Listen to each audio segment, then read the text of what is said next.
Hello everyone, welcome to YK Reviews and welcome to the Saw Retrospective Reviews. We're doing all the Saw movies as we're building up to Saw 10 coming out later on this month, and with this video it's going to be all about Saw 3, so let's get into it here.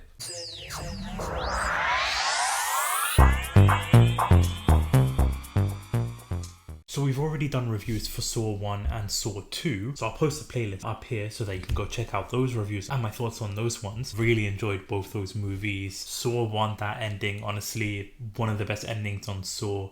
2, you get the focus with Johnkramer and Detective Eric Matthews.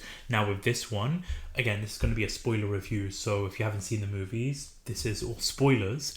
With this one, it's about Johnkramer dying and a Saw game being played out, so all interconnecting here. So before we hit play on Saw 3, if you do like this type of content, if you do enjoy retrospective reviews, if you enjoy like in-depth spoiler reviews, if you also enjoy weekly entertainment news videos, we do all of that on the channel here, so definitely consider hitting that subscribe button.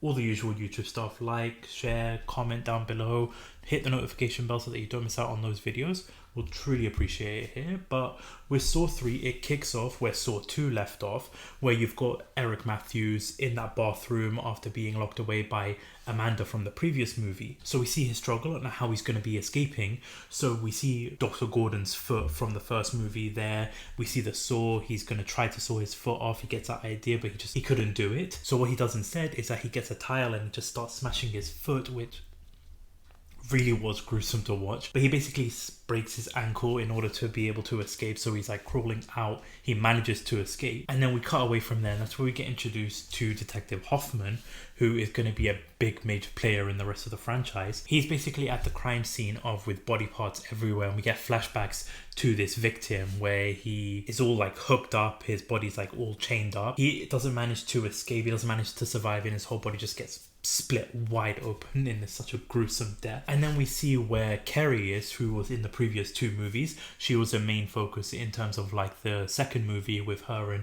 Eric Matthews as like bouncing off one another. She's the one that found Eric Matthews' son, who, just a quick side note, and I found this out today, Eric Matthews' son, Daniel, which I'll post a picture of him on the screen here, he is the same person that was in Scream 4, the one that was doing vlogs. Just wanted to throw a fun fact out there. My mind was blown, not realizing that this was the same person until I just saw this online on Twitter. So he's continuing the horror train there. She's the one that found Detective Matthews' son. So we actually find out that she actually got kidnapped and was in the Saw game as well. So she's sort of like tied up with her ribs in this contraption, and there's this jar with acid inside the jar with the key, so she has to put her hand inside the jar to get the key in order to be able to unlock herself, but she's not able to do that, and then her ribs just get split wide open and she ends up dying. So this is like a gore fest, and this is all within the first 20 minutes. You just get so much blood, gore, and body parts just flying everywhere. So all the budget for all the gore was just all within that 20 minutes. It's probably one of the goriest Saw movies, which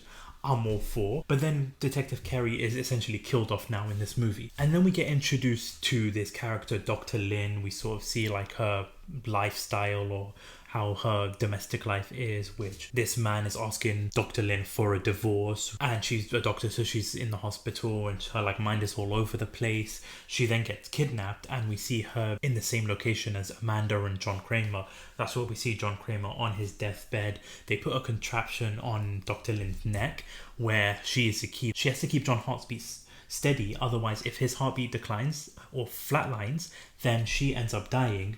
So we'll get more onto them later on, because essentially with this movie and with the rest of the movies, you sort of have 2 sets of events taking place. You've got the big Saw game taking place with one person being tested, and then what's happening with like the characters that we're following. We'll put them to the side because we get the focus on this character named Jeff, who's doing the Saw games here. He is having to face a series of tests because his son was actually run over and died, and he has been neglecting his daughter. He's got a lot of like trouble going on with his life, so he has to face a series of tests. So once he wakes up, his first test is he sees this woman. She's not wearing any clothes, she's chained up in this freezer room basically, and he has to find the key in order to free her. We come to find out that she actually witnessed the whole situation with his son being run over, but she didn't do anything, and so he's conflicted with the whole situation. And what I really like with this character too, and with this whole jigsaw game, is that this character is conflicted. You get to see where his mindset is. You're put in a position yourselves too, because for me, I feel like I would be struggling to try to save people that was involved in my son's murder or my son's death as well. So there was a really nice balance of play here. He is conflicted in every single test, but he eventually comes to like realize that you can't really blame her. So he tries to help her find the key, but she ends up getting sprayed with like, I think it was cold water or whatever it was, and she ends up like freezing, turning into an icicle, and she ends up dying. So I don't know if he failed the test or if he passed the test, but nonetheless he wasn't able to save her. And then you move on to the second test, and he finds the judge who let the driver go, which again, a great test of conflict when it comes to this, whether you should like walk away or whether you should try to save him. I don't know if I'll say what I would do, but this judge is pretty much with like a collar thingy with a padlock on his neck, and he's in this big tub, and you've got these giant pigs going into this shredder, and all this sauce and juice and everything is just landing on him. It's really disgusting to look at. So as all this pig juice is coming down and slowly filling up this tub with him, Jeff ends up to try to save his life. So he goes in the tub, he gets a key, he unlocks the chain and saves the judge's life. So then we move on to like the next test, which is the actual driver who ran the kid over. And this one, I feel like he had such a brutal contraption here. He's sort of like chained up, and the test is that his whole body's going to be like twisting, so his arms twisting, his legs twisting. The key is in a contraption with a gun. If he pulls the key, the gun starts shooting. So the test is if this character Jeff is willing to get shot in order to save the person that killed his son. Again, really great, nice twist of conflict here. You put yourself in that position, and if you would do the same or not. And with the judge also being there, the judge is trying to help him. And again, I really feel bad for the driver itself, because obviously that is like the worst way to go when you've got your body and you see the bones sticking out and everything just twisting and turning. Jeff as a character was really great to watch, seeing his sense of pride, seeing his sense of judgment, his character being tested, and eventually he does realize and come to the conclusion that he does need to try and save this character. He ends up pulling the key, the gun ends up shooting the judge, and the guy in the contraption gets killed regardless. So it's just a really nice way of how everything was just playing about, and how everybody eventually does get killed off with Jeff being tested. But he, again, I don't know if he passed the test or failed his test, but he ends up going towards his, what it looks like to be his freedom here. So then we'll put a pause with Jeff, because that will lead in towards the third act. So then we move on to Amanda, Dr. Lynn, and Johnkramer here. So essentially Dr. Lynn is having to like operate to try and save Johnkramer's life. There is a bit of like back and forth with Amanda and Dr. Lynn towards like the second act. They have this little like bickering with one another. You sort of get Amanda getting jealous or getting into this little frenzy with Dr. Lynn in terms of like how Johnkramer and Dr. Lynn are engaging with one another. We do get flashbacks in terms of Amanda and how she is able to be recruited by Johnkramer, how obviously in the first movie she gets trapped by Jigsaw and then she ends up escaping, and all this ruse going on to help her with Dr. Gordon, with Adam, with Eric Matthews. We also get flashbacks in terms of what happened to Adam, so we end up finding out that she actually bagged him and like ended up choking him, suffocating him, and killed Adam. And we also do see flashbacks of like what happened with Eric Matthews, where he did end up escaping. He had this little tussle with Amanda as well in the hallway sewers area. I'm not sure exactly where that location was, but he ends up beating her up, but she ends up stamping on like that broken foot of his. But we assume that she ended up killing him, but we don't really get to see the actual death, which comes in an important role in the next movie, but we won't discuss that right now. So we do get a lot of like flashback sequences when it comes to like Amanda, and again little dialogue between her and Dr. Lynn throughout like the second act. But then once they do the operation itself, like you see Dr. Lynn using that drill or equipment or whatever it was that she used to drill John's head. He ends up having this little seizure for a moment, and you think that this is going to be the end of Dr. Lynn, but she ends up saving him, and he's still recovering on his bed, but it doesn't look like it was a success, as we find out later on in the movie. So then we move towards like the third act. So Amanda gets this little letter that she reads, and then turns into Stu Macha from Scream. She has this little moment. She's doing this little dialogue. She's got the gun all constantly pointing at Amanda. It really did remind me of Stu from the Scream movies. So again, similar to like the second movie, how everything is interconnecting here. So you've got the third act going on. So you've got Amanda with her moment, and she ends up shooting Dr. Lynn because she just couldn't resist herself. So once she shoots Lynn, Jeff enters the scene here because he ends up escaping, does all his tests. He ends up coming in, and he sees that Dr. Lynn, who actually turns out to be his wife, getting shot, so he ends up shooting Amanda in the neck. And with all of this, we actually come to find out that it was actually Amanda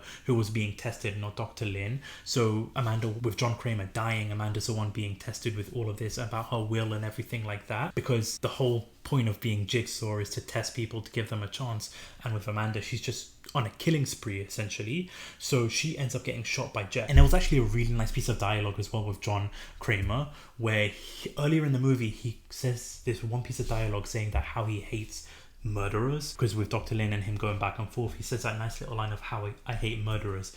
And then he actually uses that same line later on in the movie with the whole third act, the score and all of this coming into play, and he's using it on Amanda because of how, again, her games are unwinnable. She's on this murder spree. Him, how he hates murderers, and she's a murderer. So it all just interconnected really well once again. So with Dr. Lin, we find out that she is technically still alive because of the bullet wound. John Kramer is laying there and he's saying that he can help save Dr. Lin because Jeff is in the room as well. But Jeff isn't able to listen, he's not able to see reason. He ends up getting a chainsaw and actually slits John Kramer's throat, killing John Kramer. And because Jeff essentially failed his test then, because now that with John Kramer lying dead, Dr. Lin's contraption just squishes her face and she ends up dying. So you've got Amanda dead, you've got John Kramer dead, you've got Dr. Lin dead, and then he sees his tape recorder, which when he plays it, comes to find out that his actually daughter is trapped in this box container that only John Kramer knows where he is, and the door ends up closing, trapping him in this room, ending the movie itself. And with this being the ending of the original three, or the trilogy of the movie, I found it really well balanced. In terms of the movie itself, I think it's not as strong as the previous two movies. The pacing in terms of the second act, especially when you've got the Dr. Lin, Amanda and John Kramer sequences there, kind of slowed the movie down just a little bit, because you've got this high-paced action sequence, great tension with Jeff and all of his tests, and then you switch it back to Amanda and you've got backstories, flashbacks and bickering between Amanda and Dr. Lin. So it's a little bit of the pacing was a bit slow when it comes to the second act. But then the third act, I really liked, again, how everything was just twisting and playing out, how everything was just twisting and intertwining together. It really worked out well. But then once you just get the ending with the door just closing on Jeff, it kind of felt a little bit anticlimactic when it comes to that sequence, because you've got his daughter now and him going on another test, but then with the door closing. And the big shocking event with I remember watching it for the first time, it's John Kramer being dead, so they kill off John Kramer, and I feel that was a downfall, especially when it comes to the rest of the movies, not just the next couple of movies, but every single movie moving forward other than Spiral. They just really had that element of you trying to bring John Kramer in, but with him being dead in this movie, I feel that was a big mistake in terms of their minds. But in terms of the movie itself, I really had an enjoyable one. Again, if I would rank these, and this is just a little preview of the tier list ranking, probably the first one, then the second one, and then the third one in terms of the three of them. But I really had an enjoyable time with this movie. Again, I really liked the traps, I really liked the gore. It was highly entertaining. But let me know your thoughts in the comment section down below. Did you enjoy the movie? What your thoughts are about the traps? What your thoughts are about the third act and everything? Let me know all of that in the comment section down below. But thank you so much for watching. Thank you so much for listening. Keep an eye out for Saw 4 coming out in the next couple of days as we continue the Saw train and lead up to Saw X. But this is YK Reviews.